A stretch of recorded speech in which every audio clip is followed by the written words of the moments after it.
네, 다 같이 성경을 들고 일어서시기 바랍니다. 봉독해 드릴 하나님의 말씀은 에베소서 6장 4절 말씀 봉독해 드리겠습니다.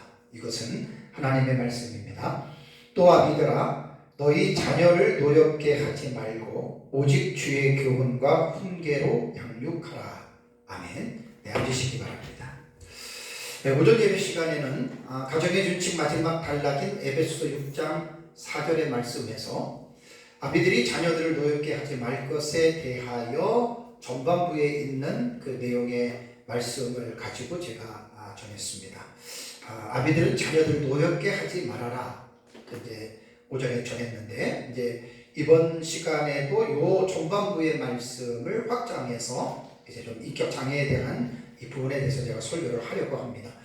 오전에도 말씀을 드린 대로 에베소서 본문에는 아비들에게 자녀를 노엽게 하지 말아라 그것만 명령했고, 부모가 자녀를 노엽게 하면 자녀에게 어떠한 영향이 미치는지 그 결과가 어떠한지에 대해서는 성경은 침묵하고 있죠.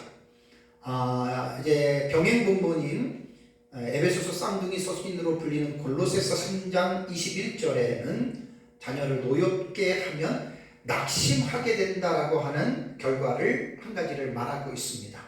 그러니까 이제 심령이 약하게 되고 기가 꺾이고 낙심하게 된다라는 말이 이제 그러한 내용입니다.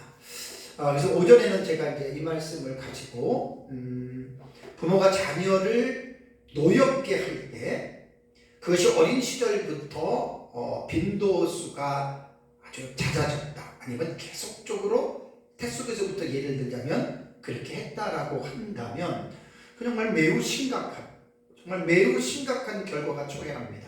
성경에는 그 과정들에 대한 말이 전혀 없습니다.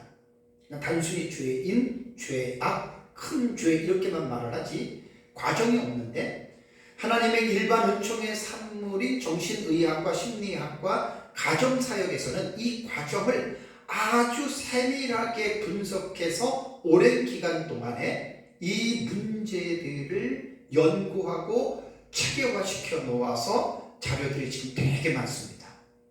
그렇기 때문에 우리는 성경을 볼 때 성경은 모든 것들을 다 말하는 것이 아니고 원리와 원칙에 대해서 성경은 우리에게 교훈을 하고, 또 거기에 대한 구체적인 부분에 대해서는 지면 관계상 성경은 그렇게 다 우리에게 말을 할 수가 없다고 하는 것을 우리가 기본적으로 이해를 하고, 하나님의 말씀의 원리를 발견했다면 그 원리 안에서 이어지는 세부 사항들, 요소들이 있습니다. 그거를 잘 우리는 발견해야 됩니다. 그냥 자녀를 노엽게 하면 안 된다만 말하는 것이 아니라 자녀를 노엽게 하면 골로새 말씀처럼 낙심하는데, 낙심하게 될 때 그 결과가 어떻게 자녀에게 나타나는가? 심각할수록 그 자녀는 평생 죽을 때까지 그 영향 안에서 어떻게 보면 비참하게 살아갈 수 있습니다. 거의 그렇습니다. 사회에 좀 그런 불행한 사람들이 너무나 많은데 거의 그런 사람들 거의 답니다. 다 제가 어릴 때부터 가정에서 부모로부터 노여움을 받은 자들, 그러한 교육을 받고 자란 사람들이 결국 인생이 불행하게 사는 사람들이 많아요. 이거는 예수 안에서 구원받은 사람들도 해당이 됩니다. 그러나 이제 오전에 말씀드린 대로 구원받은 사람은 이제 보혜사 성령의 우리와 함께 있기 때문에 우리에게 그 험난한, 그 아프고 고통스러운 그 부분을 이겨나갈 수 있도록 파라클레토스, 보혜사 성령이 우리를 도우신다. 그게 이제 예수 믿는 우리들의 큰 복입니다.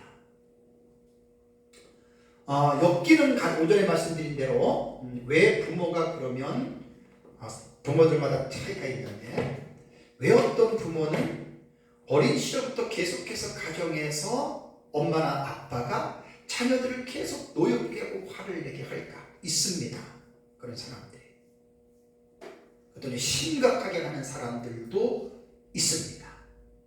그래서 이제 그렇게 되는 이유가 모든 것들이 원 가정에서부터 시작된다 그랬죠. 그러니까 우리가 부모로부터 태어나서 그 가정에 환경, 제가 오늘 유전과 환경의 상호작용을 통해서 인간의 인격이 형성이 되거든요. 완전한 가정이 없고 완전한 사람이 없기 때문에 그러한 불완전한 상황 가운데에 모든 사람들이 출생을 하죠. 그러니까 그러한 불완전한 상황에서 인간은 그 불완전한 그러한 어떤 인격들을 어쩔 수 없이 대물림할 수밖에 없는 거예요. 그래서 이제 그것이 계속해서 엮이는 가정에서 자란 아이가 성인아이라고 했고, 성인아이가 커서 가정을 이루면 또 역기능적인 부모가 돼서 역기능적인 가정을 만들고, 또 거기서 태어나는 자녀들은 또 성인아이가 되고, 이것이 아담과 하와가 범죄한 이후부터 지금까지 인류 역사는 이렇게 죄악사가 계속해서 지금 진행되고 있다고 하는 사실입니다. 그래서 오늘 이번 시간에는 자녀를 노엽게 한 부모 안에서 그런 가정에서 아주 심각하게 그런 어떤 많이 데미지를 입고 자라난 그러한 아이들은, 그러한 사람들은 이제 인격적인 어떤 장애를 갖고 그것이 이제 자라나는 거예요. 그래서 이제 그런 사람들이 이제 성인이 돼서 평생 죽을 때까지 자기도 알지 못하는 무의식 속에서 자기를 불행하게 끌고 가는 그런 것들을 알지 못하고 예수를 믿어도 참 고통 가운데 살아가는 사람들이 많은데, 이제 정신의학자들과 심리학자들과 가정사역자들이 이러한 사람들의 행동을, 가정사역자들은 가정이라고 하는 파운데리 안에서 직접적으로 연구를 한 분들이기 때문에 가정사역자들의 이 지식의 보고들은 대단히 유익합니다.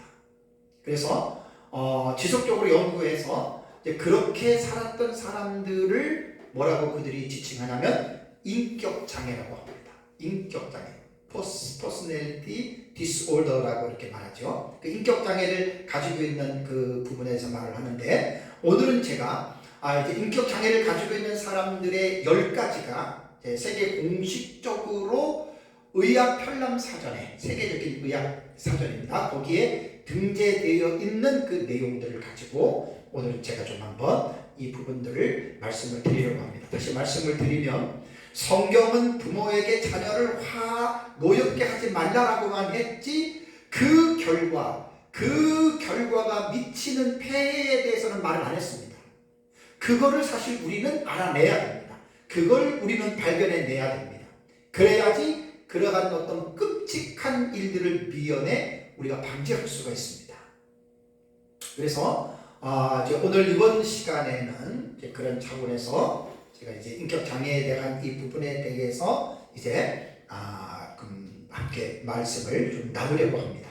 하나님께서는 자신의 뜻을 인간에게 알려주실 때 2가지의 방법으로 가르쳐 주셨다고 그랬죠. 특별한 계시는 성경이고, 그 다음에 일반 계시는 말 그대로 자연과 여러 학문들을 통해서 하나님은 자신의 뜻을 하나님은 알려주셨습니다. 특히 인간에 대한 문제는 이제 인간의 정신을 연구하는 정신의학자들, 또 인간의 마음을 또 분야를 연구하는 이제 정신의학과 심리학자들, 그 다음에 이제 그 가정의 부분을 아주 직접적으로 그 가정의 파트에서 연구하는 가정사역자들이 있는데요. 그래서 오전에 제가 잠깐 말씀드린 대로 우리는 특별계시만 봐서는 안 됩니다. 물론 성경이 특별계시이기 때문에 성경의 구체적인 내용으로지만 모든 원리와 원칙은 다 기록되어 있습니다. 성경만 봐서는 how to라고 하는 방법, 노하우에 대해서는 전혀 모르는 경우들이 되게 많습니다. 그러니까 대표적으로 오늘 자녀를 노엽게 하지 말아라. 왜 하나님이 그랬겠습니까? 그 폐해가 엄청나게 심각합니다. 한 아이가 그 노여움을 계속해서 태중에서부터 성장할 때까지 살았다면 그 아이는 거의 세상을 정상적으로 살아가지 못합니다. 너무 심각합니다. 근데 성경은 그 심각성에 대해서 자세하게 풀어서 쓸 수가 없었다는 거예요. 그래서 제가 가정사역에 대한 이 규칙에 대한 설교를 준비하면서 이 부분은 너무나 중요하기 때문에 이번 시간에는 그러한 인격적인 장애에 대한 부분에 대해서 제가 이제 여러분들에게 좀 말씀을 드리려고 합니다. 저는 가끔 제가 옛날에 심리학을 공부해서 그런데 목사의 한 사람으로서 사람에 대해서 연구하는 정신의학자들과 심리학자들과 특별히 가정사역자들에게 정말 진정으로 고마운 마음을 내가 표합니다. 왜냐하면 목사의 사역이 사람을 대상으로 하잖아요. 목사가 짐승이나 자연을 대상으로 사역하는 게 아니라 하나님의 형상대로 지음받은 사람을 대상으로 사역을 하기 때문에 사람의 인간은 정말 깊고 오묘합니다. 정말 인간은 이해할 수 없습니다. 10길 물속은 알아도 한 길도 안 되는 사람 마음속은 알 수 없다는 식으로 인간은 정말 깊고 오묘한 존재이기 때문에 목사는 목회의 대상인 성도들 사람을 대상으로 사역을 하기 때문에 인간에 대한 부분을 많이 알아야 됩니다. 그래서 하나님의 말씀과 연결지어서 이제 그 말씀을 풀어내는 그런 지식들이 필요하죠. 자, 오해가 없기 위해서 부연 설명하겠습니다. 제가 정신의학자들과 심리학자들이 말하는 인간론을 전적으로 제가 찬송해서 감사한다는 말이 절대로 아닙니다. 오해하기 할 분들이 있어서 제가 지금 말씀을 드리는 겁니다. 심리학에서 말하는 인간론과 기독교에서 말하는 인간론은 틀립니다. 다 틀린 게 아닙니다. 맞는 부분도 있고 비슷한 부분도 있고 다른 부분들도 많이 있습니다. 제가 심리학자들에 대해서 감사를 한다고 해서 모든 그들의 주장을 옳다고 말하는 것이 아니라 지금 이번 주 설교가 그거예요. 성경이 침묵하고 있는 이러한 부분들을 이 심리학과 가정사역 정신의학가들은 얼마나 많이 밝혀놨는지 몰라요. 그래서 제가 그런 부분에서 다 맞지는 않아도 일정 부분 상당수가 맞기 때문에 옛날에 제가 심리학 공부할 때 진짜 하나님 앞에 감사했습니다. 이건 일반 은총의 영역을 통해서 하나님께서 학자들을 통해서 하나님 인간의 그 어떤 부분들을 밝혀놨거든요. 특히 이상행동, 특히 인격장애거든요. 그래서 그런 부분에 대해서 저는 상당히 그들에게 지금도 정말로 감사하는 마음이 있고요. 이번 주 오전의 후반부와 지금에 대한 이 설교의 재료는 그들이 연구하고 정리해 놓았던 지식을 가지고 제가 지금 정리해서 여러분들의 지금 설교를 하고 있는 것입니다. 기독교는 죄인, 죄악에 대해서는 강조하지만 구체적으로 어떻게 그 죄가 가정 안에서 자녀들에게 전이되는 과정들에 대한 세부적인 부분들을 언급 안 합니다. 중간중간 어떤 중요한 부분에 대해서는 말하지만 일반 심리학자들이나 가정사역자들이 말하는 아주 구체적인 이런 부분들을 성경은 다 이야기를 할 수가 없습니다. 그래서 이제 일반 학문으로서 심리학이나 정신의학이나 가정사역을 공부하시는 목회자들은 그만큼 그 인간에 대한 이런 부분들, 가정에 대한 부분들을 조금 더 깊이 있게 알 수 있는 복을 받게 되는 거예요. 소수이기는 하지만 일반 심리학적인 분야에서 말하는 정신의학에서 말하는 어떤 인간에 대해서 무조건 거부하는 경우가 있는데 그 사람은 정말 무식한 사람입니다. 오직 성경 이야기를 하면서 일반 은총 속에서 나타나는 하나님께서 밝혀놓은 어떤 지식들을 일방적으로 무시하는 거거든요. 그건 정말 그 사람은 무식한 사람이기 때문에 그렇습니다. 오직 성경, 솔라 스크립트라가 맞기는 한데 성경만 말하는 게 아니라 성경과 연관된 은총들이 하나님은 일반 은총을 통해서 많이 밝혀놨거든요. 그것까지 무시한다면 그 사람은 진짜 무지한 사람이 되는 겁니다. 자녀들이 가정에서 출생해서 부모의 교육을 통해서 성장합니다. 어떤 부모 밑에서 자라느냐에 따라서 그 아이의 삶이 결정된다라고 봐도 틀린 말은 아니죠. 우리말 속담에 부모가 반팔자라는 말이 있습니다. 부모가 반이다, 팔자의 반이다. 이 말의 의미는 어떤 부모를 만났는가에 따라서 자기 운명의 절반이 결정된다, 이런 뜻입니다. 그러니까 사람의 운명이 부모에 의해서 크게 영향받게 됨을 비유적으로 이루는 말입니다. 이런 속담은 나름 일리가 있는 말이기는 합니다. 옛말에 선비의 집안에서 선비가 나고 도둑놈의 집안에서는 도둑이 난다는 말이 있죠.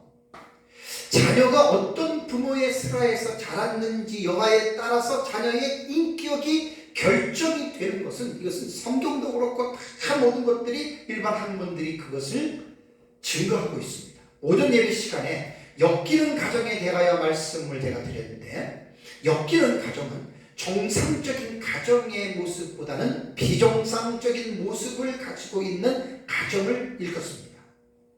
자, 엮이는 가정이 왜 생기죠?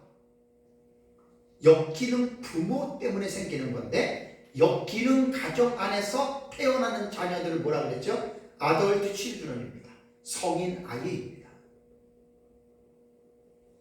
그러니까 부부 관계가 좋지 않고 또 부모가 건강하지 않으면 그 가정은 자연히 그냥 엮이는 가정이 되는 거예요. 숨기는 가정이 되는 게 아니에요. 디스펑셔널 패밀리가 되는 거예요. 그럼 거기서 태어난 아이들을 볼 것도 없어요. 참 안타깝습니다. 오전에 말씀드린 대로 거의 모든 가정이 엮이는 가정의 요소가 다 있고 거의 모든 자녀들이 성인 아이의 요소가 다 있습니다. 너나 할 것 없습니다. 이것은 경중의 차이가 있습니다. 오전에 말씀드렸던 말씀과 연관지어서 말씀을 드리면 엮이는 가정에서 자라난 아이들의 인격이 안타깝다. 남의 얘기가 아니에요. 솔직하게 남의 얘기가 아니라 내 얘기고 우리의 이야기입니다. 인격이란 그 사람의 됨됨이를 말하는 것으로 그 사람 전체를 말하는 것이죠. 사람의 행동은 그 마음으로부터 시작이 됩니다. 성인 아이의 특징은 정상적인 삶을 살아가는데 매우 어려워합니다. 곧 비정상적인 행동을 일삼으면서 살아가요. 어떤 인간의 사회적인 준칙이 있어요. 규범이 있어요. 그 기본적인 평균적인 스탠다드를 못 미치고 넘어가는 거예요. 이런 거를 가르쳐서 정신의학자들과 심리학자들은 비정상적인 사람들의 행동을 연구했어요. 비정상적인 행동. 이것을 이상행동이라고도 말을 하고 그것은 인격장애라고도 이야기를 합니다. 이상행동, 이게 인격장애라고 해요.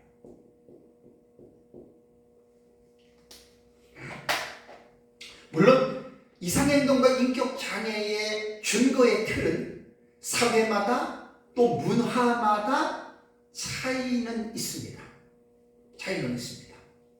이상행동이라고 하는 뜻이 뭐냐면 사회적으로 가치가 없거나 정상적인 생활과 기준에 맞지 않는 행동, 그럼 그건 이상행동이라고 전문가들이 딱 지칭합니다.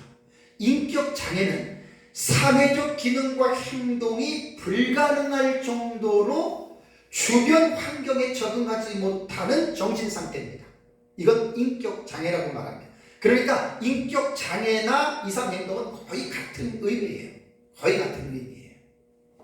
이번 시간에는 부모들이 어린 자녀를 노엽게 함으로 인하여 그것이 어린 자녀들의 인격 형성에 영향을 미치고 삐뚤어진 인격으로 성인이 되어서도 자기도 모르는 무의식 속에서 계속해서 이상 행동을 하는 그 사람들, 결혼을 해도 자기도 모르게 무의식 속에서 뭔가 정상적인 사람이 볼 때는 아닌데 하는 행동을 계속하다가 결국 부부간에 싸우고 이혼하고 가정에 아이들이 파탄, 이게 사실은 오늘날 현실의 문제거든요. 그러니까 이런 부분들을 교회가 분명하게 원인과 진단을 해줄 필요가 있습니다. 그리고 중요한 것은 그 부분에 대해서 해결할 해결점을 제시해 주는 것이 교회가 하는 가장 중요한 일이라고 생각합니다. 그래서 오늘 설교의 자료는 정신의학자들과 심리학자들과 가정사역자들을 통하여 밝혀진 내용들을 가지고 제가 이 시간에 여러분들에게 말씀을 드리도록 하겠습니다. 자, 인격장애라 그러면 학자들 따라 분류하는 방식이 다릅니다. 종류도 차이가 있습니다. 그래서 인격장애에 대한 이 정보는 미국 정신의학회가 있습니다. APA라고 말을 하거든요. 아메리칸 Psychiatric Association이라고 하는 미국 정신의학회 APA에서 만든 정신장애의 진단 매뉴얼이 있습니다.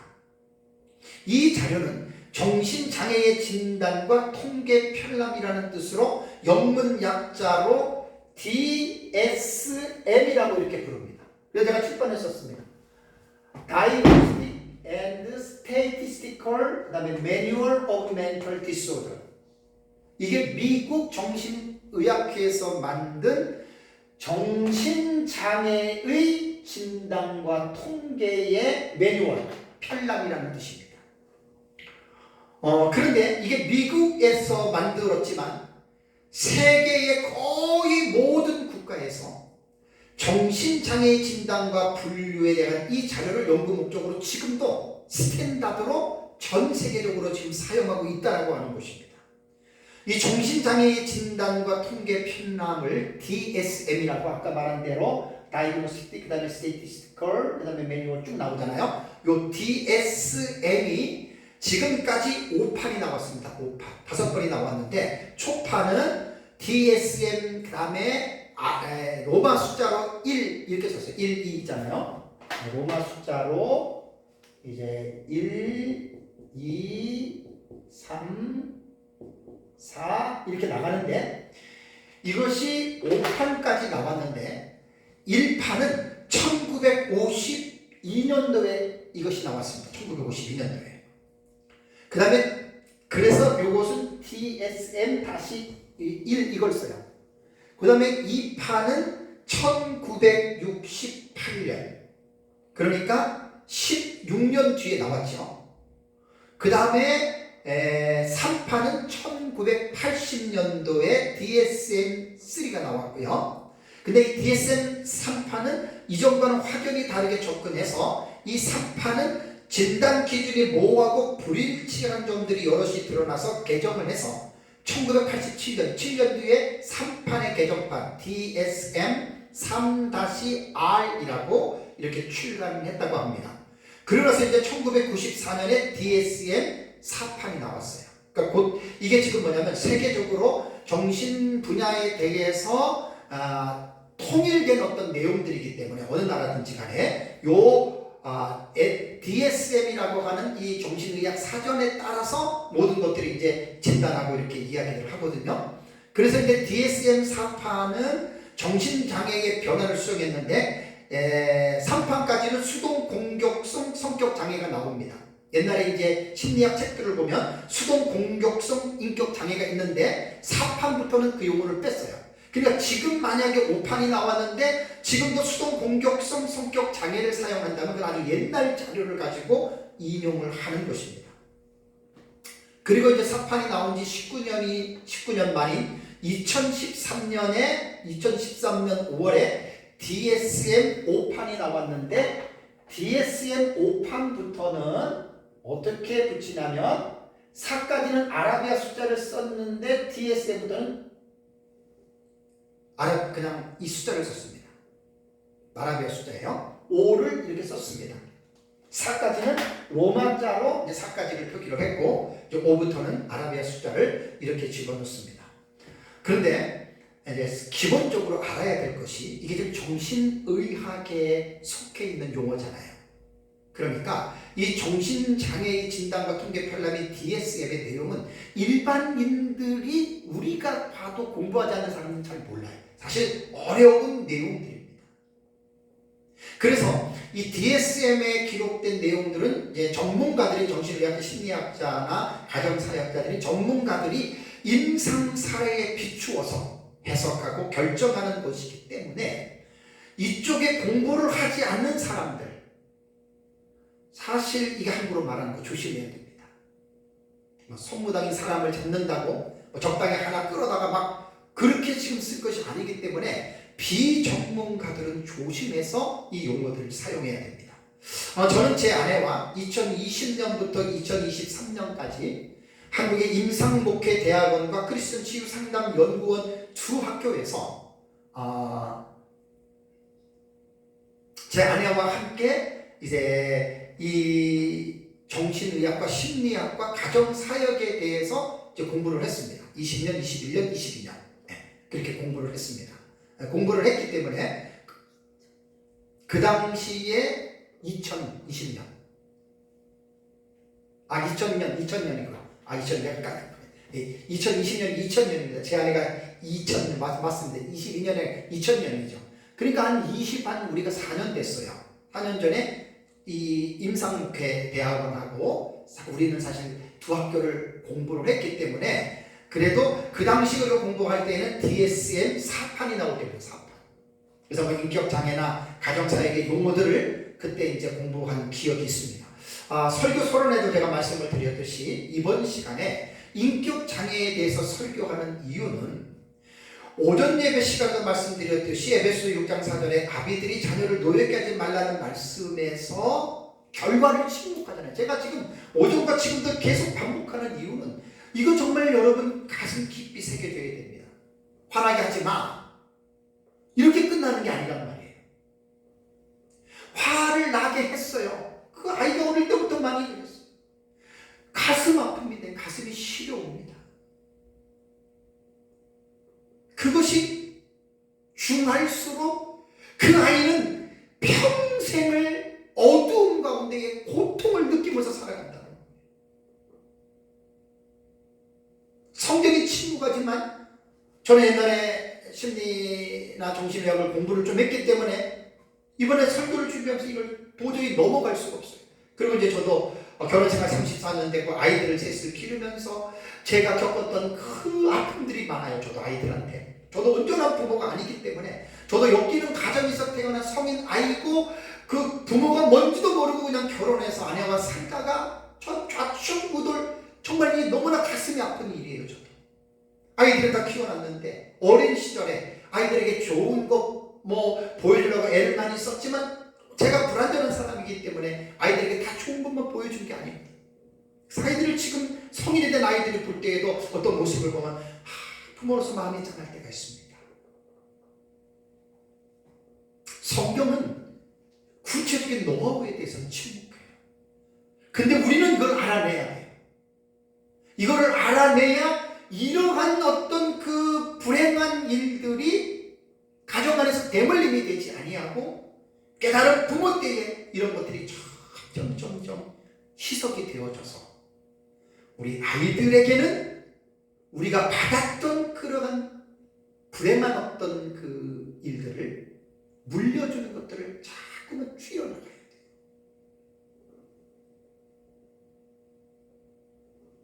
엮이는 과정에서 성장한 성인 아이들이 가지고 있는 인격 장애는 구체적으로 어떻게 나타나는지 제가 미국 정신의학에서 만든 DSM 5판의 자료를 가지고 말씀을 드리는데요.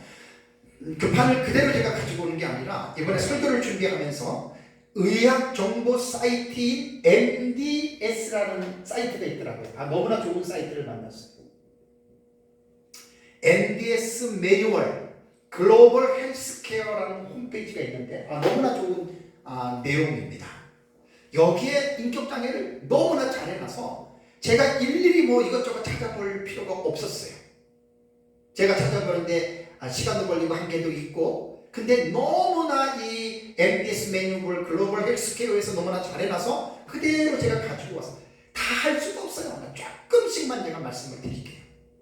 그래서 여기에서 10가지 인격장애가 나오는데 여기에는 10가지 인격장애를 3개 군으로 묶었어요. A, B, C로. 그래서 각 군에 속해 있는 유형에 대해서 이제 3, 4, 3으로 묶었는데 A군은 이제 편집성 인격장애, 분열성 인격장애, 정신분열형 인격장애에 대해서 이제 이렇게 말을 했고 B군은 이제 반사회성 인격장애, 경계성 인격장애, 영국성 인격장애, 자기애성 인격장애에 대해서 다루었고 C군은 회피성 인격장애와 의존성 인격장애와 강박성 인격장애에 대해서 다루었습니다. 이거요.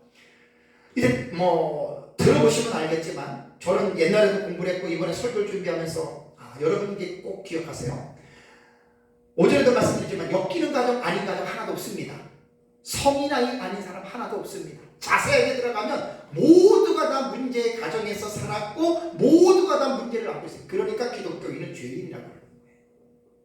나는 안 그래? 그 사람은 아주 심각한 사람입니다. 우리 가정은 문제도 없었고 나는 잘 자랐어. 그 사람은 진짜 심각한 사람입니다. 정말 많습니다. 우리 안에. 그래서 오늘은 10가지를 간략하게 제가 좀 객관적으로 여러분들에게 말씀을 드리겠습니다. 그러면 이거는 사람이 만든 어떤 통계적인 자료이기 때문에 절대적이지는 않고요. 또 이것을 가지고 남을 판단하고 공격하는 데 사용하면 안 됩니다. 항상 성경은 뭐냐면 자기 자신을 비춰보면 돼. 자기 자신을. 첫 번째는 뭐냐면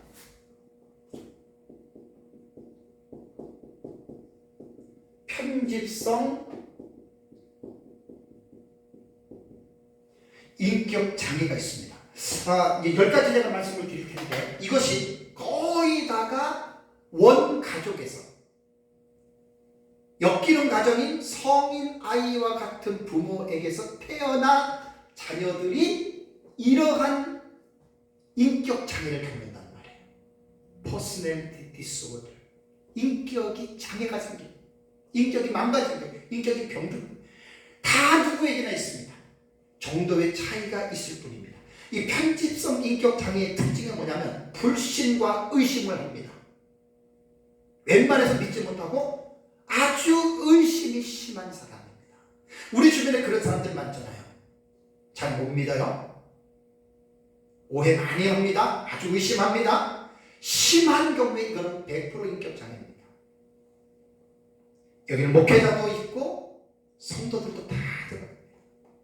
그러니까 이 편집성 인격 장애는 의심과 오해를 잘하고 매사에 모든 것들을 남의 탓으로 돌립니다.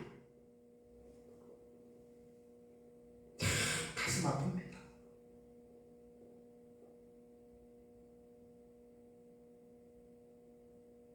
그래서 이러한 편집성 인격 장애가 있는 사람들은 타인이 자신을 착취하고 기만하고 자신에게 해를 입힐 것이라고 생각을 못하는, 이게 의심이잖아요. 이게 건강하지 않아서 그래요. 이러한 영향이 어릴 때 부모의 억압과 반임과 이런 것 때문에 어릴 때의 그 인격과 정신이 형성될 때 이런 것들이 자기도 모르게 생긴 거예요. 성인이 되다 보니까 자기도 모르게 자기 생활이 나름대로 딱 결정이 됐는데 오히려 그게 잘못된 것인 줄을 알면서도 자기의 것을 버리지 못하는 경우가 오늘의 현실입니다. 이런 사람들은 의심과 어떤 그 남을 믿지 못하는 이러한 마음이 심한 사람들은 의처증, 의부증 알죠? 남편을 의심하고 아내를 의심하는 이게 전부 다 편집성 인격 장애라고 학자들이 이것을 부르고 있습니다. 두 번째는 뭐냐면 분열성 인격 장애가 있습니다. 이 분열성 인격 장애는 타인에 대해서 좀 무관심해요. 그러니까 타인과의 가까운 관계에 대한 욕구가 없고 여기 친척도 돼요. 그러니까 종종 직계가족, 부모님이나 형제 자매 외에는 가까운 친구나 절친이 없어요. 그 사람 만나는 것을 별로 좋아하지 않아요. 혼자 있는 것을 선호해요. 그러니까 타인과 교류할 필요가 없기 때문에 거의 밖에 안 나가고 혼자서 컴퓨터나 게임이나 혼자서 시간을 거의다가 보내면서 이런 사람들은 공상 속에서 많이 살아갑니다. 그러니까 주변 환경이나 변화에 무감각하고 자폐증 같이 자신의 방에만 갇혀 살고, 그러니까 매사에 의욕도 없고 혼자 있기를 좋아하고 어떤 일에도 관심을 갖지 않아요. 오전에 제가 엮이는 가정 말고 숨기는 가정에서 좋은 점이 뭐라 그랬죠? 가정 안에서 함께 대화하고 교제하고 비밀이 없이 나누는 거, 가족 간의 친밀감이 좋은 엮이는 그 숨기는 가정에서 자란 사람들이 아니에요. 그러니까 엮이는 가정에서 이런 것 없이 자라는, 그러니까 이제 성인이 돼서 사람들이 싫어, 안 만나요. 혼자 외톨이죠. 이번에 정유정이라고 하는 20대 여성이 그 또래 죽인 사건 있잖아요. 어릴 때부터 그렇게 사는 거예요. 분열성 인격장애. 사람 안 만나요. 혼자만 둬요. 이거 인격 장애입니다. 이게 심각합니다. 다음에 세 번째는 분열형입니다. 성이 아니라 분열형 인격 장애가 있는데 이거는 분열성 인격 장애와 비슷한데 이건 좀 더 심한 거예요. 이건 완전히 현실성이 없고 혼자서 있는데 그것도 아주 깊이 있으면서 막 죽은 영혼과 막 이야기하는 식으로 중얼중얼대고 현실과 완전히 뒤떨어진 상황 속에서 빠져 사는 사람들이 있어요. 이 정신병자들이 대부분. 그래서 이 분열형 인격 장애들은 사실은 정신병으로 가기가 쉬워요. 분열형은. 분열성보다 더 깊은 거라고 이야기를 했잖아요. 이런 사람들은 100% 편집 증상이 다 있습니다. 남을 절대 안 믿습니다. 아니 못 믿습니다. 그리고 상대방이 나를 해할 것이다. 자기 나름대로 막 소설을 씁니다. 이 사람이 나를 어떻게 이게 다 지금 인격 장애예요. 정신분열증으로까지는 정신병으로까지는 보지는 않지만 이 인격 장애는 조금 더 깊어지면 정신병으로까지 갈 수 있는 아주 그러한 요소들을 갖고 있거든요. 그래서 편집증 이런 게 있고, 그 다음에 이런 사람들은 초자연적인 능력, 그러니까 분열성보다는 분열형이 더 위험한 거예요. 막 지나치게 막 이상한 것을 막 그냥 추상적이고 구체적인 이런 일들을 하죠. 다른 사람들은 되게 생각도 못하는 엉뚱한 일들을 해요. 엉뚱한 일들. 이상한 버릇입니다. 다음에 이제 B군에 속해 있는 요것은 이제 A군으로 분류를 하고요. 그 다음에 이제 크게는 B군으로 해당되는 게 네 가지인데, 네 번째가 뭐냐면 반사회성 인격장애. 많이 들어보셨죠? 이 반사회성 인격장애는 사회적인 부분에 대해서 책임을 무시합니다. 무책임, 타인을 무시하고 개인적인 이득을 위해서 타인을 기만하고 조작하고 심지어는 타인을 괴롭히고 도둑질하고 재산을 빼앗고 완전히 이것은 깡패 같은 사람들입니다. 사기꾼, 강간범, 양심이 없는 사람들. 이런 사람들의 특징이 뭐냐? 자기가 한 악한 행동에 죄책감을 못 느낍니다. 사회적으로 강력한 사건이 나타날 때마다 죄수들의 심리검사를 하는 결과들을 보면 이 반사회성 인격장애의 수치가 매우 높게 나온 것을 알 수가 있죠. 뉴스를 보면 나오잖아요. 얼마 전에 같은 또래 여인을 살해한 정유정의 경우는 PCL-R이라고 하는 이 검사가 있어요. PCL-R이라고 하는데 이 검사는 사이코패스입니다. 사이코패스 진단검사예요. 여기에서 20항목을 40점으로 보면은 이제 그 반 이상이 넘어가면은 이 사람은 사이코패스, 반사회성 인격 장애의 성향이 있다고 보는데, 이 정유정이 같은 경우는 40점 만점에 28점이 나왔대요. 그러니까 연쇄살인범 강호순이라고 하는 이 사람보다도 이 정유정이라고 하는 여자는 더 많이 이 PCL-R이라고 하는 수치가 더 높게 나왔대요. 28점. 이거 위험한 거잖아요. 반사회성 인격 장애. 근데 여러분, 제가 말씀드린 건 이런 거 다 어릴 때 가정에서부터 시작된 거예요. 거의 가정에서 형성된. 어린 시절이 왜 중요한지, 왜 하나님이 너희 자녀를 화나게 하지 말아라 하니 왜 그랬는지 자기도 모르게 이러한 여러 가지 요소들이 나오는 거예요. 다섯 번째가 뭐냐면 경계성 인격 장애입니다. 이 경계성 인격 장애는 자신에게 대한 분노나 공격이 무의식 속에서 올라오면 충동적으로 확 해버려요. 큰 소리 지르고 막 부시고 막 이렇게. 근데 이런 것들은 그 학자들의 글을 보면 어릴 적에 엄마와의 관계 속에서 잦은 금지와 좌절을 경험하면 안 돼, 하지마 막 그 어릴 때부터 계속해서 그렇게 되면 그 분노가 그 속에 쌓인다 그러잖아요. 분노가. 이 경계성 인격 장애로 들어요. 그 다음에 내적으로 공허함과 그 다음에 관계에서 버림받는 것에 대해서 두려움이 생기고 불안정한 관계가 되고 그런 감정 제어 문제에서 충동적인 행동을 하는 거예요. 충동적인 행동. 그래서 이 경계성 인격 장애가 있는 사람들은 버려짐을 두려워해요. 부모로부터 버려짐, 남편으로부터 버려짐, 아내로부터 버려짐, 자식으로부터 버려짐, 친구로부터 버려짐. 그래서 이제 이런 사람들은 종종 이제 공허감을 많이 느낀다고 그래요.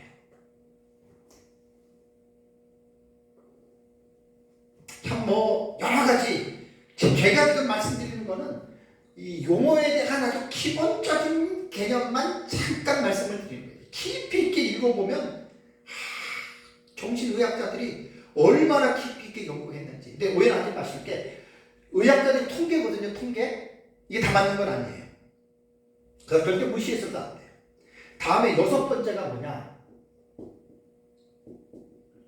연극성 인격 장애가 있습니다. 연극성 인격 장애. 이 성격의 특징은 아주 감성적이고 감정이 매우 풍부합니다. 그리고 이런 사람들은 지속적으로 사람들에게 관심의 관심의 중심에 서려고 그래요. 그러니까 어떤 조망을 계속 받으려고 해요. 근데 만약에 다른 사람들에게 중심에 자기가 서지 않으면 우울해집니다. 대개 이런 사람들은 활기차고 적극적이고 열정적이고 교태를 부리고 때로는 새로운 지혜를 막 매혹하는 이러한 사람들인데 이게 연극이라는 말이에요. 연극. 자기 자신의 어떤 내적인 공허함이나 자기 자신의 어떤 부족한 것들을 이렇게 사람들 앞에 자기가 메인 스테이지에 설도록 자기도 모르게 이런 것을 계속해서 집착하기 때문에 이것이 인격 장애라는 말이에요. 이런 사람들은 금세 울고 웃는 감성이 풍부해서 좋기는 하지만 제목에서 시작하는 것처럼 연극이란 말이에요. 연극. 진실이 아니에요. 다음에 이제 7번째는 자기애성 인격 장애가 있습니다. 자기애성이니까 자기에게 도취되는 거예요. 자기에게. 자기를 사랑하는 거예요. 그러니까 이 자기애성 인격 장애는 이기적이고 독선적입니다. 자기밖에 모릅니다. 부부간에도 이런 자기애성 인격 장애를 가진 사람은 여보 나만 여보 나만 여보 나만 이러잖아요. 남을 생각을 안 해요. 자기에게 상당히 도취되어 있어요.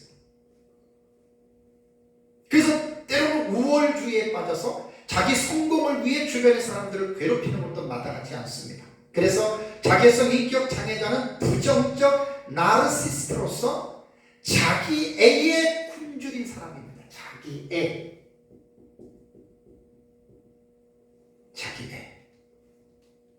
셀프러브라겠죠. 나르시스트 하면 생각납니까? 나르시스트. 이게 나르시시즘이거든요. 자기의 나르시시즘이라고 하는 나르시시즘은 그리스도 신화에서 나오는 나르키소스라고 하는 청년 기억나시죠? 이건 나르시시즘은 독일의 네케가 만든 용어라 그래요. 그래서 이제 그리스도 신화에 보면은 나르키소스가 물에 비친 자기의 모습을 너무 반해서 너무 멋있다 너무 그 자기의 물에 비친 모습을 막 빠져가지고 막 하다가 멋있다고 하다가 빠져 죽었잖아요. 그래서 이제 거기서 피어난 것이 수선화라고 얘기해요. 자아도취적인 인격장애입니다.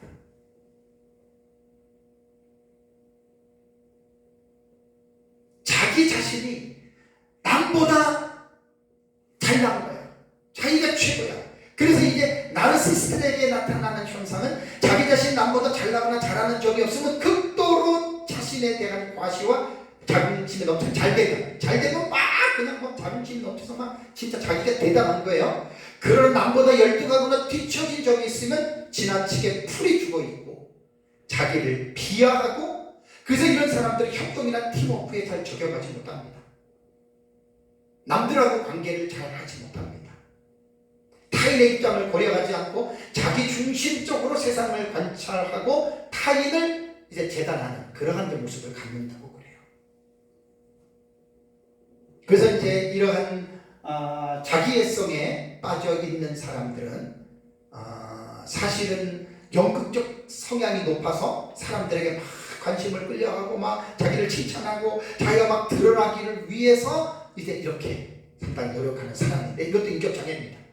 다음에 이제 C군이 있습니다. C군, A군, B군, C군인데 여기 이제 세 가지인데 회피성 인격 장애가 있습니다.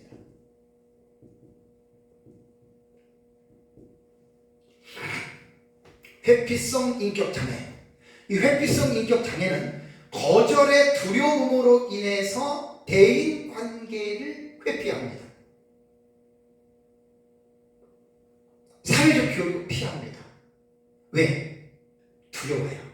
내가 이 사람하고 내가 이 모임에 들어갔는데 내가 거기에서 좋은 인상을 받지 않으면 어떡하지? 이런 것이 상당히 예민합니다. 이건 왜 그러냐면 지나친 열등감 때문에 그래요. 이거 전부 다 어린 시절부터 형성된 겁니다. 물론 유전도 있지만 대부분 환경 속에서 나온 건 그런 거예요. 그러니까 나는 버림받을 거야. 사람들이 나를 싫어할 거야. 이게 정말 여러분, 그러니까 이제 오늘 그 자녀를 노예까지 말하라고는 한 가지지만 여러 가지 사실 인격 장애에는 여러 가지 요인들이 있어요. 여러 가지. 한 가지만 화나게 한다고만 이런 게 다 생기는 게 아니에요. 여러 가지 요인들이 있어요. 그걸 여러분들이 알아서 들으시면 됩니다. 건강한 삶에는 자신을 사랑하는 자존감이 필요한데 이러한 회피성 인격 장애를 가진 사람들은 자존감이 되게 낮아요. 그리고 자기 자신을 되게 수치스럽게 생각해요. 유아기 때 부모에게 사랑받지 못해서 그래요. 어릴 때 왜 아이들을 품에서 떠날 때까지 엄마 곁을 떠나면 안 되느냐? 왜 엄마가 그 아이를 계속해서 너는 사랑스럽고 사랑을 주고 왜 계속해서 아이에게 사랑을 엄마가 불어넣어줘야 되는 줄 알아요? 그게 자존감입니다. 자존감. 그래서 어릴 때부터 부모에게 사랑을 받고 자란 아이들은 커서도 자신감이 있고 자존감이 높아요. 근데 이 자존감이 낮은 아이들은 어린 시절의 부모의 사랑을 받지 못하고 너무너무 많다는 거예요. 건강한 사람은 자기를 사랑하는 거고 자존감이 높은 사람이 건강해요. 이러한 사람들이 인생을 행복하게 살아요. 자존감이 낮거나 회피성 인격장애 이러한 사람이 있는 사람들은 예수를 믿어도 이거 하나님의 은혜 가운데 지배를 받지 않으면 예수 믿어도 불행하게 살아요. 그런 사람이 한둘인가요? 오늘날 그리스도인들 가운데 이혼하는 사람들이 왜 많냐? 이런 것 때문에 이혼하는 거예요. 자기 문제를 몰라요. 그런 사람들 다 상대방에게 덮어씌워. 너 때문에, 당신 때문에. 다음에 9번째는 의존성 인격 장애입니다. 이 사람은 혼자서 아무것도 결정 못해요. 남이 결정을 해줘야 돼요. 자꾸만 남을 의지해야 돼요. 그래서 이 사람들은 어릴 때부터 아마 부모가 자녀를 교육할 때 어느 정도 독립심을 주고 스스로 할 수 있도록 교육을 시켜야 됩니다. 뭐든지 엄마 아빠가 다 해주면 얘는 의존성 인격 장애를 자라요. 시집을 가고 장가를 가도 엄마, 아빠, 엄마 이렇게 하는 거예요. 그러니까 타인이 돌봐주기를 원하는 거예요. 스스로 하는 것은 매우 불안해하고 매우 힘들어합니다.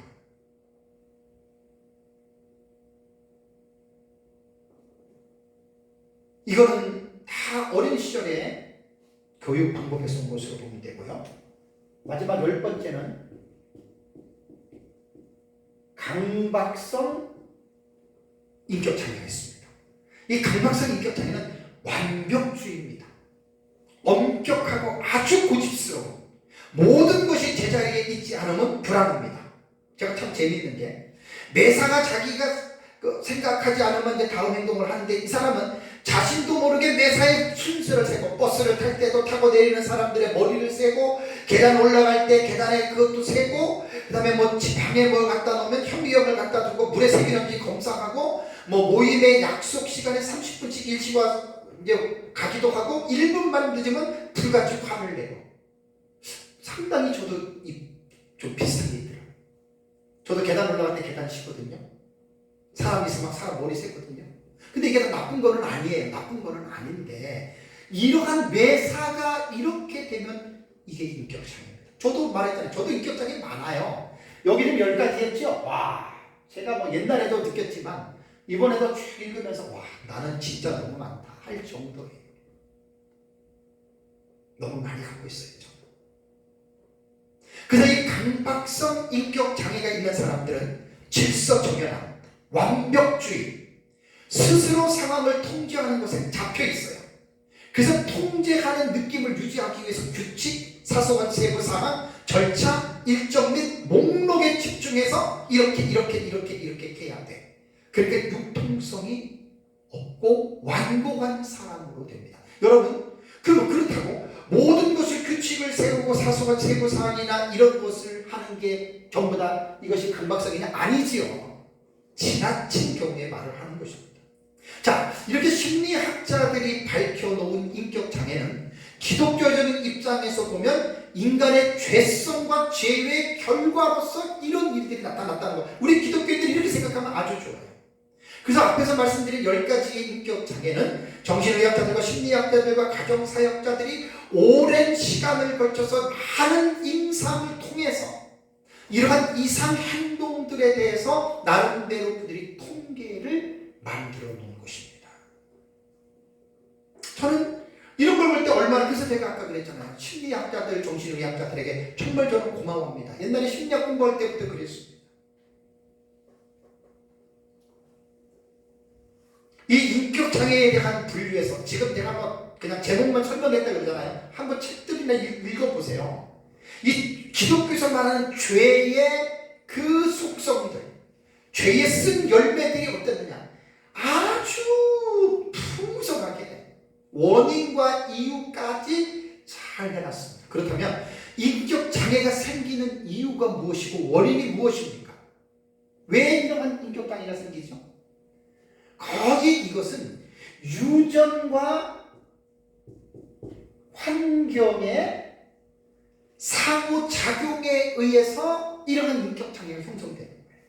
유전에 대해서는 어떤 부모에게 어떤 유전인자가 되어서 이렇게 그거는 몰라요. 대신에 육체도 질병 같은 경우는 가족력을 검사하잖아요. 암 환자 부모들이 있느냐, 거의 유전돼서 내려와요. 정신도 마찬가지입니다. 근데 이 유전은 몰라요. 부모님, 조부모, 그 위에 증조부 잘 모르잖아요. 그러니까 그 유전은 우리가 말할 수가 없는데 환경은 말할 수가 있어요. 왜? 패밀리 오브 올지, 원 가족은 볼 수 있잖아요. 나의 부모님의 삶을. 그래서 인격 장애가 생기는 원인들에 대해서 심리학자들이 몇 가지 주장 많은데 제가 7가지만 말씀드리겠습니다. 이걸 이제 가정 안에서 말씀드리는 거예요. 어릴 적에 부모와의 관계 속에서 잦은 금지와 좌절을 경험하여 분노가 그 속에 쌓이게 되면 반드시 인격장애로 나타납니다. 간단한 몇 번은 괜찮아요. 근데 부모가 금지 안 할 수가 없죠. 깐난아이 조그만 애가 막 칼 만지려고 하는데 가만히 있는 거야. 그런 거는 정당한 금지고 지나치게 한 걸 말합니다. 두 번째는 어릴 때 부모가 그를 너무 차갑고 냉정하게 대할 때 이런 인격장애 생겨요. 그러니까 사랑을 많이 해주고 스킨십 많이 하고 사랑해 그 아이는 얼마나 밝게 자라는지 몰라요. 너무 차갑고 냉정하게. 그 다음에 또 어린 적에 너무 일찍부터 대소변을 가린 것을 엄격하게 막 오줌 싸고 막 때리고 막 응하면 때리고, 이거는 애 망가집니다. 그냥 싸면 싸는 대로 내버려 둬야 됩니다. 옷 빨면 되고 입을 빨면 되잖아요. 그걸 갖다가 말 못하는 때 왜 쉬 안 했어? 왜? 이거 애 버리는 거예요. 그 관련이 있고, 네 번째는 유아기 때 부모에게 아주 귀찮고 싫은 아이로 취급당할 때 낮은 자존감을 형성하게 됩니다. 엄마 아빠가 에이 귀찮아 죽겠어 막 이게 툭툭 쳐버리면 이 아이는 어릴 때부터 엄마 아빠가 나를 거부하는구나. 이거 큰 문제입니다. 근데 부모가 정이 없는 부모들, 친밀감이 없는 부모들은 충분히 그렇게 합니다. 귀찮은데 저리 가 이런 거 있잖아요. 다섯 번째는 어릴 때의 부모의 따뜻한 보살핌과 관심을 갖지 못하고 방임된 상태에서 자란 아이들이 있어요. 저 같은 경우는 과간섭이거든요. 아이들을 강력하게 과간섭으로 통제했기 때문에 문제가 생기는데 거기에 과간섭의 반대는 방임입니다. 그냥 내버려둬. 애가 밥을 먹던 뭐가 내버려둬요. 애가 아프던 뭐든 자기 부모 자기 일이 바빠서 애를 돌보지 않으면 이것도 똑같은 문제가 됩니다. 아주 이것도 조심해야 돼요. 정말 가족에서는 친밀감이 넘쳐야 돼요. 친밀감. 사람 좋아하고 가족 안에서의 축하할 일이 있으면 만나서 축하하고, 이게 여러분 얼마나 아이들에게 좋은지. 그 다음에 6번째는 강압적이고 독재자 같은 부모 밑에서 두려움 가운데 자란 사람. 이건 인격단이에요. 저는 사실 늘 고백하지만 제가 독재자 같은 아버지였어요. 아내에게도 아이들에게도. 우리 아이들이 되게 얼마나 많이 힘들었겠습니까?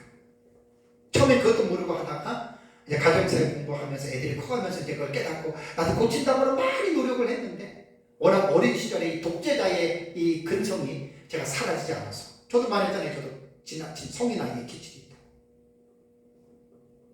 다음에 이제 7번째는 심한 체벌과 욕설을 듣고 자란 사람들, 부모에게. 또 제 마음이 아픕니다. 때리는 것도 잘 때려야 됩니다. 다음 주에 제가 이제 내 자녀를 교육하는 부분에서 조금 자세히 하려고 그래요. 그 외에도 심리학자들이 밝혀놓은 원인들은 수도 없이 많습니다. 가정사회. 우리는 이거 배워야 됩니다. 우리는 이거 공부하고 우리 자각을 해야 됩니다. 내가 자랐던, 내가 아이들에게 가르쳤던 이러한 원인들을 많이 배워서 공부를 해서 이게 미리 공부하면 사전에 예방할 수 있어요. 그래서 원래 정상적인 교육 같은 경우는 이제 가정사회 공부할 때 부모 교육 시키거든요. 애기 임신하면 임신반에 교회에서 만들어가지고 임신부를 향해서 교육을 시키고, 자녀를 낳으면 유아기 상태에서 공부를 가르쳐야 돼요. 애 낳고 첫 번째 애 낳으면 모르잖아요. 그러니까 이런 것들을 가르쳐야 된다는 말이에요. 거의 대부분이 원 가정에서 부모로부터 학습되어진 이러한 부분에서 결과가 이루어졌다고 하는 말입니다. 오해하지 않기 위해서 제가 10가지 인격장애를 얘기했는데 아까 말씀드렸잖아요. 이것이 진리가 아닙니다.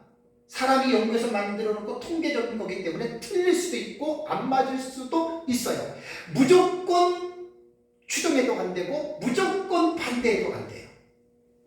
인간은 왜 그러냐면 매우 다양하고 복잡한 구조를 가지고 있기 때문에 획일적으로 인간을 논하는 것은 반드시 잘못됐다는 것, 예외가 있다라고 하는 사실입니다. 그래서 오늘 인격장애에 대한 내용을 확정적으로 받아들여서는 안 됩니다. 이 부분은 잘 여러분들이 기억해야 됩니다.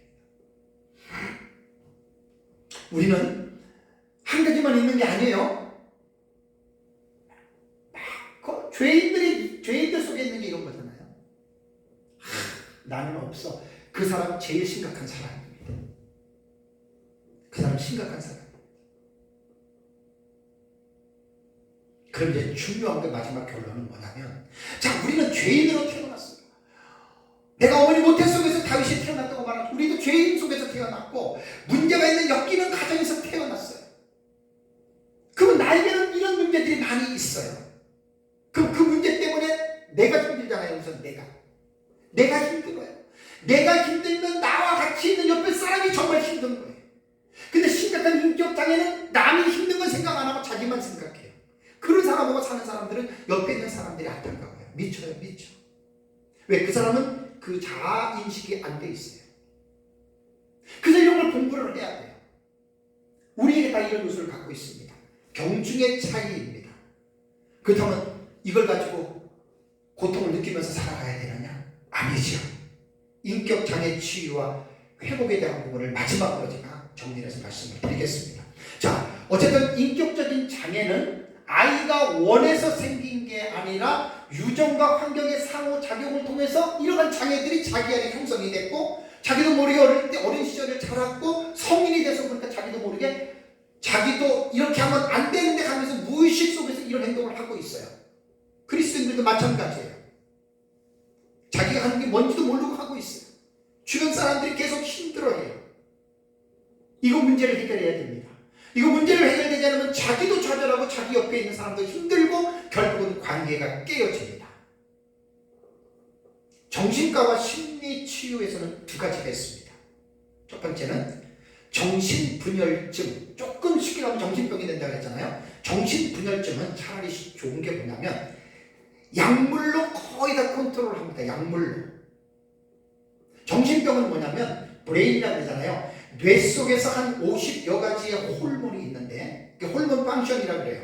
호르몬의 기능들 속에서 호르몬이 정상적으로 분비되지 않을 때 많이 나오거나 적게 나오면 정신적인 병이 생기는 거예요. 그게 정신병이에요. 그러면 이 정신분열증은 지금 정신과에서 많이 의학이 발전이 돼서 약물로 거의 많이 치료가 됩니다. 또 상당히 억제가 됩니다. 옛날에는 정신과 약이 부작용이 많아서 정신과 약을 먹으면 푹 처지잖아요. 지금 거의 없다 그래요. 상당히 정신분열증은 오히려 바르게 진단해서 약을 먹으면 억압이 되고 통제가 되기 때문에 괜찮은데 문제가 뭐냐면 둘째는 신경증입니다. 정신과에서 말하는 두 가지 병이. 신경증이 바로 인격장애입니다. 이 인격장애는 약이 없다는 게 가장 큰 아픔이에요. 약이 없어요. 이러한 10가지 인격장애를 갖고 있는 사람들은 약물로 치료되는 게 아니라 그래서 심리치료, 상담을 통해서 인격장애는 치료가 되는데 상당히 힘듭니다. 상당히 어렵습니다. 여러분 일반 심리학에서 이렇게 인간의 인격장애나 이런 거 치유할 때 치유 방법이 몇 가지인 줄 아세요? 가지수가 기절합니다. 2만 가지가 넘습니다. 인간의 인격장애를 신경증을 치료하는데 수만 개의 이 치유 프로그램이 나왔어요. 그 중에 두 가지만 말씀드릴게요. 게스탈트 요법이라고 하는 말은 뭐냐면 프리츠펄즈와 로라폴즈가 만든 심리치료 상담 이론입니다. 이거는 가장 중요한 게 뭐냐면 빈 의자 요법입니다. 가해자를 빈 의자에 놓고 그 사람이 의자에 앉았다고 생각하고 그 사람에 대해서 하고 싶은 말을 하는 거예요. 욕도 하려면 욕도 하고 그 사람이 죽은 망자라도 괜찮아요. 아버지가 상처가 많다? 아버지 돌아가셨는데 이제 그것 때문에 내가 의식이 그것 때문에 아직도 내가 자유하지 않다. 그럼 게스탈트 요법이 빈 의자 요법인데 빈 의자에 죽은 아버지를 앉혀놓고 거기서 이제 내 감정을 투사하고 하고 싶은 말 다 하면서 치료하는 방법이에요. 두 번째는 뭐냐면 정신분석법입니다. 사이코어널리스트라고 하는 이 방법, 정신분석은 지그문트 프로이드가 만든 심리학의 한 갈래인데 정신의학에서 사용하는 겁니다. 이것은 뭐냐면 과거로 돌아갑니다. 과거 여행입니다. 내가 지금 나도 모르게 무의식 속에서 막 괴롭고 불안하고 답답하고 막 화가 나고 막 죽고 싶고 막 이제 이런 것들을 이야기하면 프로이트의 정신분석법은 과거로 돌아가서 원가적으로 들어가서 가족에 대해서 가족력을 먼저 검사를 합니다. 부모가 알코올 부모, 도박 부모, 무슨 부모. 그래서 당신이 이렇게 됐군요. 그러면서 정신분석을 한 다음에 이제 그 사람을 치료하는데 놀라운 건 뭐냐면 내가 지금 64살이잖아요. 그럼 64년 전 그때부터 시작된 내 정신적인 문제를 치료하려면 내가 살아온 만큼의 시간이 걸린다는 거예요. 이게 프로이트 정신분석이에요. 그래서 시간 여행을 많이 얘기하잖아요. 과거로 돌아가서 과거에서 문제를 찾아내서 그 문제를 풀고 시간이 되게 많이 걸립니다. 거의 우리나라에서 전 세계적으로 심리치료는 프로이트의 정신분석학에 근거했는데 지금 제가 공부 좀 하고 있는데 이거는 나는 별로 추천하고 싶지 않아요. 뭘 추천하고 싶냐면 현실요법, 리얼리티 테라피라고 현실요법이 있습니다. 이 현실요법은 전통적 정신분석 기법, 프로이트의 이 기법에 반발해서 만든 프로그램입니다. 그래서 미국의 정신과 의사인 윌리엄 글래서라고 하는 이 사람이 1950년대 초에 확립한 상담 이론입니다. 1950년이니까 70년 전이잖아요. 그러니까 그때까지만 해도 프로이트의 정신분석이 전 세계에서 막 활발하게 움직일 때인데 이 현실요법은 뭐냐면 과거보다는 리얼티, 현실입니다. Here and Now예요. 현실에 초점을 둔다는 의미입니다. 그래서 글래서 이전의 상담은 프로이트의 정신분석학적인 관점에서 인간의 문제를 접근했다면 윌리엄 글래서는 이거를 반대한 거예요. 왜 과거를 돌아가냐? 나는 이거 정말 옛날에도 심리학 공부할 때 리얼리티 테라피, 현실요법을 저는 참 좋아했어요. 왜? 이것이 사실 기독교의 관점은 현실요법으로 가야 됩니다.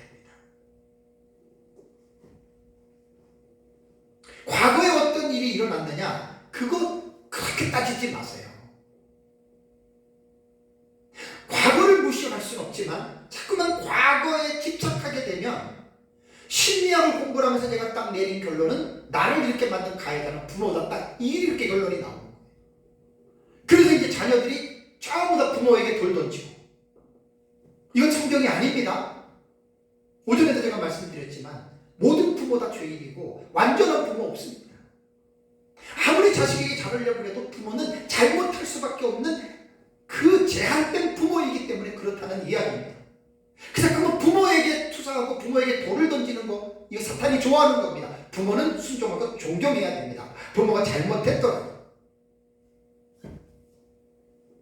그래서 저는 프로이트의 정신분석학인 과거로 여행을 하는 것보다는 무시할 수는 없지만 리얼리티 테라피, 현재의 중심으로 해서 here and now에, 지금 여기에서 내게 이런 문제가 발생되면 그 원인을 따지려고 하기보다는 현실에서 그 문제를 풀어가는 이 프로그램이 나는 중요하다는 거예요. 나는 기독교는 이거 맞습니다.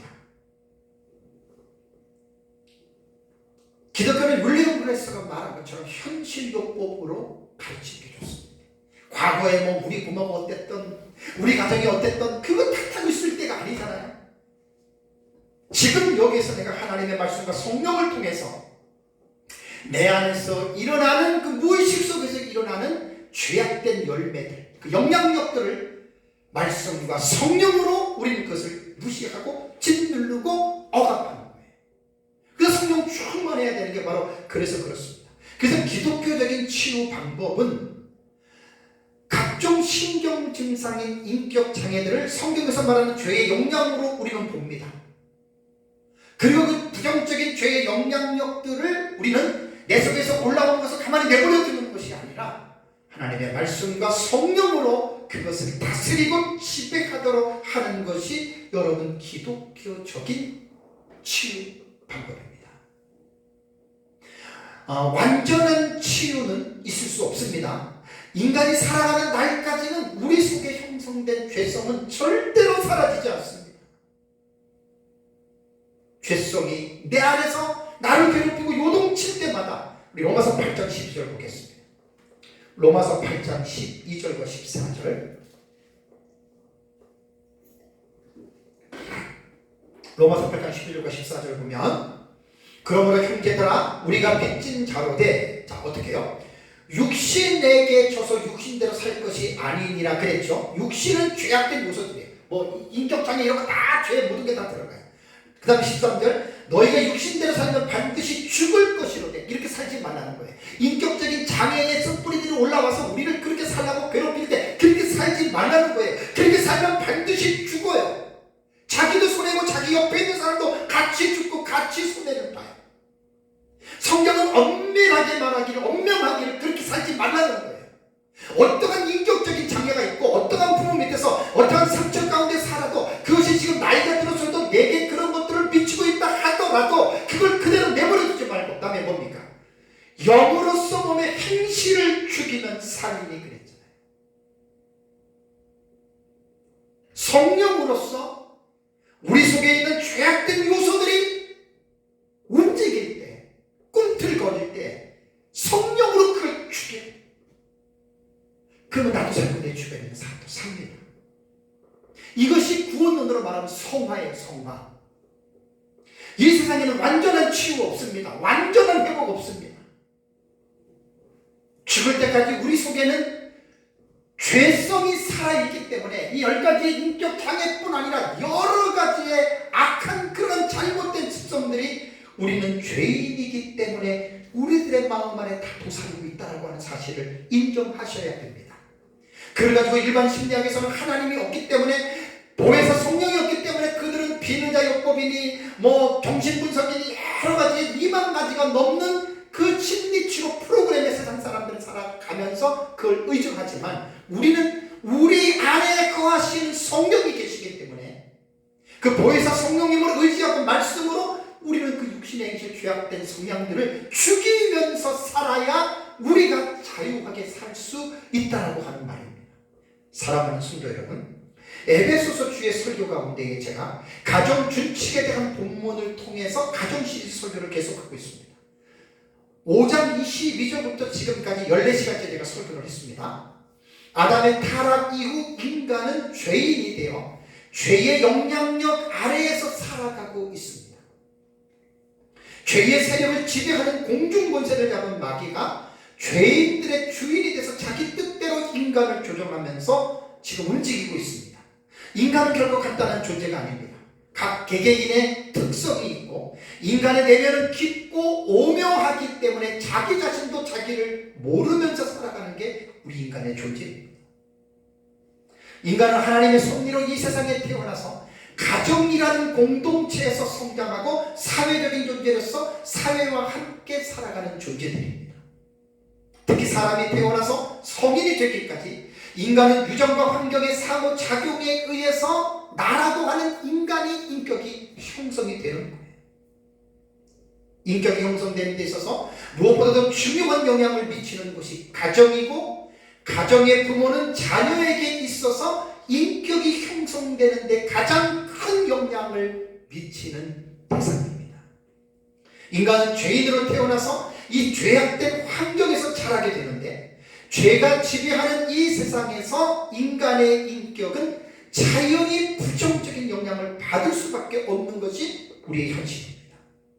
특히 인간의 인격이 형성되는 어린 시절에 가정에서의 부모의 역할은 매우 중요합니다. 부모로부터 어떻게 교육을 받고 어떤 가정 환경에서 자랐느냐에 따라서 내 인격이 형성이 된 거예요.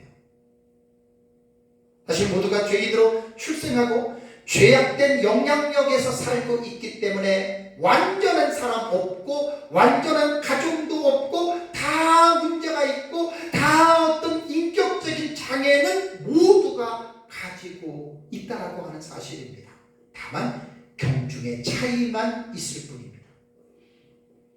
저는 설교를 마치면서 정신의학자들과 심리학자들과 가정사역자들이 말하고 있는 이 인격 장애에 대해서 기독교의 입장에서 볼 때 무조건 수용해서도 안 되고 무조건 거부해서도 안 된다는 것. 그리고 이러한 지식을 가지고 사람을 재단하고 판단하는 것도 하면은 안 됩니다. 다만 자기 자신에게만 적용을 하시라는 얘기예요. 자기 자신에게만 적용해서 건강한 내 자신, 우리가 다 건강하지 않아요. 그 내 자신이 건강하기 위해서는 이러한 문제점들을 발견하고 이것을 하나님의 말씀과 성령의 의지에서 하나하나 이런 것들을 다스림을 받아야 돼요. 그래서 내가 건강한 사람이 되어야 나를 만나는 사람이 행복해집니다. 내가 건강해지지 않으면 나를 만나는 사람도 불행하고 나도 불행해집니다.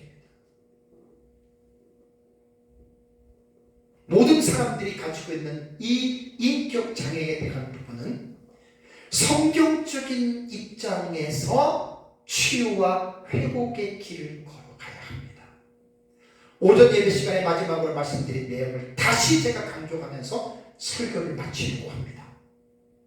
그럽니다. 혹시 오늘 설교를 듣고 자신이 자라왔던 가정이 여기는 가정이고 자기 자신이 성인 아이의 모습이 있다고 해서 부모를 원망하지 마십시오.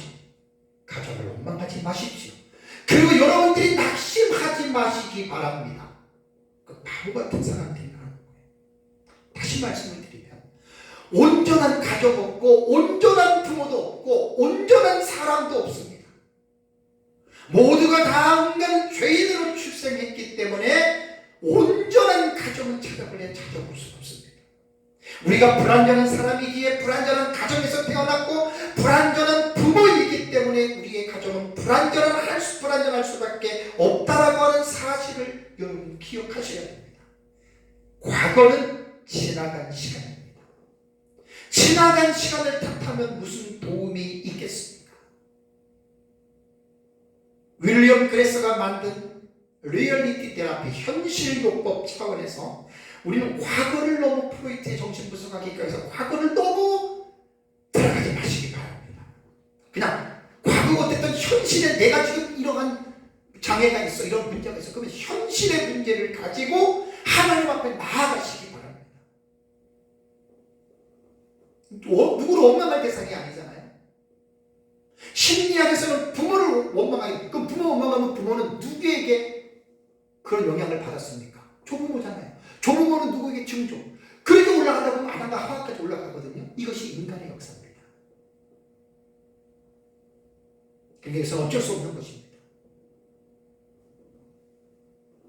계속해서 아담과 하와 이후에 죄악된 성향과 영향력이 대물림이 되어져 있고, 이것은 세상 끝날 때까지 가는 것인데, 우리 그리스도인들은 이러한 것들을 공부를 함으로 인해서 말씀을 통해서 추려나가는 거예요.